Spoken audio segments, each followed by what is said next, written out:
Assalamualaikum warahmatullahi wabarakatuh. Perkenalkan, nama saya Tony Abdul Mugni. Saya dari kelas 2D, NPM saya 2035223691. Di kesempatan kali ini saya akan sedikit menjelaskan tentang jurnal penyesuaian.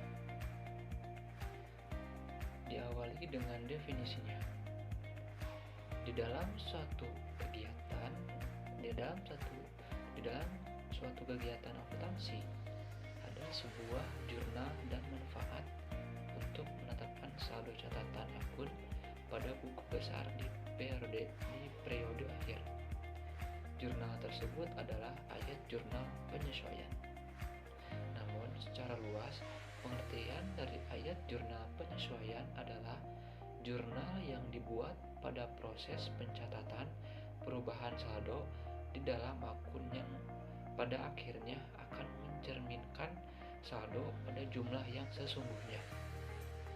Lalu, laporan yang sudah dihasilkan dapat memenuhi kualitas informasi akuntansi yang diperlukan oleh pihak yang berkepentingan. Selain itu, fungsi dari jurnal penutup adalah penghitungan jumlah laba atau laba rugi dari akun pendapatan dan beban, mengosongkan saldo akun sementara ke akun modal untuk pencatatan periode berikutnya, dan penghitungan modal akhir periode. Fungsi jurnal penyesuaian. Dalam jurnal penyesuaian terdapat fungsi jurnal penyesuaian yang perlu kita ketahui. Berikut beberapa fungsi jurnal penyesuaian, yaitu yang pertama, agar pada akhir periode akun real, yaitu harta, kewajiban, dan modal menunjukkan keadaan yang sebenarnya. Yang kedua, dapat menetapkan saldo catatan akun buku besar pada akhir periode sehingga setiap perkiraan saldo real, khususnya perkiraan harta dan kewajiban, menunjukkan jumlah yang sebenarnya. 3. Dapat digunakan dalam penghitungan setiap perkiraan nominal, perkiraan pendapatan dan beban yang sebenarnya selama periode yang bersangkutan. Yang keempat, agar akun-akun nominal, yaitu akun pendapatan dan beban, dapat diakui dalam suatu periode dan menunjukkan keadaan yang sebenarnya. Selanjutnya itu jenis transaksi jurnal penyesuaian. Biaya dibayar di muka.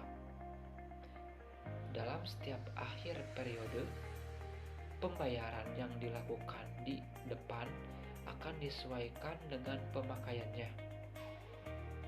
Penyesuaian untuk beban dibayar di muka dapat dicatat sebagai aktiva ataupun sebagai beban. Hal tersebut tergantung pada catatan pada saat penjurnalan. Selanjutnya, penghasilan diterima di muka. Dalam setiap akhir periode, pendapatan yang telah diterima di depan akan disesuaikan dengan pengakuannya. Penyesuaian untuk pendapatan diterima di muka dapat dicatat sebagai utang ataupun pendapatan. Selanjutnya itu piutang pendapatan. Yang dimaksud dengan piutang pendapatan adalah pendapatan yang telah dihasilkan tapi belum dicatat di akun pendapatan. Dalam piutang pendapatan disebut juga dengan akruan aset atau akruan pendapatan. Selanjutnya, beban yang masih harus dibayar. Dalam beban yang masih harus dibayar, cara pencatatannya yaitu dengan menulis beban gaji di kolom debit dan utang gaji di kolom kredit. Besar keduanya sama besar. Selanjutnya, penyusutan aktiva tetap. Cara pencatatan dalam penyusutan aktiva tetap adalah dengan menulis biaya penyusutan untuk kolom debit dan akumulasi penyusutan pada kolom kredit. Selanjutnya, kerugian piutang. Cara mencatat kerugian piutang yaitu dengan menuliskan kerugian piutang pada kolom debit dan cadangan kerugian piutang pada kolom kredit. Selanjutnya, biaya pemakaian perlengkapan.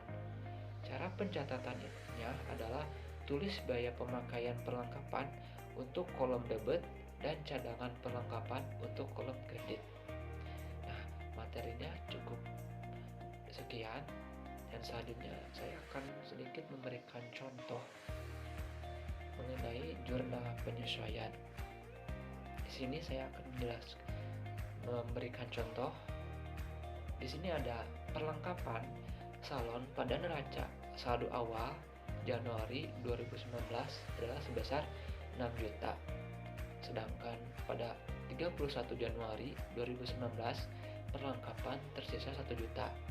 Nah, di sini perlengkapan tersebut awalnya 6 juta. Nah, kan perlengkapan itu makin kesini akan mengalami penyusutan atau akan cepat habis. Jadi dalam bulan Januari itu yang terpakai yaitu sebesar 5 juta dan tersisa 1 juta. Nah, di sini di debit di keterangannya itu beban perlengkapan di debit, perlengkapannya di kredit. Karena perlengkapannya berkurang, bebannya bertambah. Nah, nilainya itu 5 juta. 5 juta beban perlengkapan di 5 juta di debit, perlengkapannya 5 juta di debit. Nah, yang contoh yang kedua itu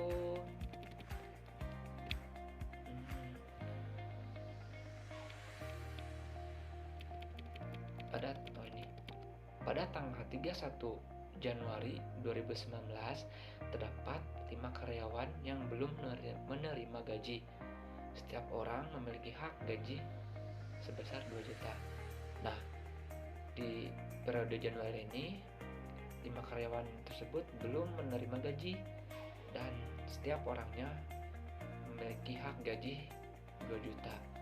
Jadi di keterangannya beban gaji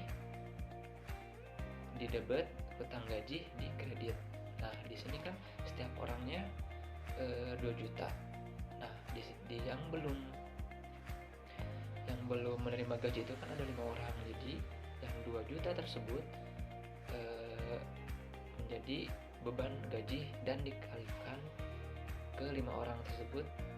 Jadi beban gajinya itu sebesar 10 juta di debit dan hutang gajinya tersebut di kredit 10 juta. Karena hutang gajinya bertambah, beban gajinya berkurang gitu. Nah, terus dan nilainya itu 10 juta, beban gaji 10 juta di debit, hutang gaji 10 juta di kredit.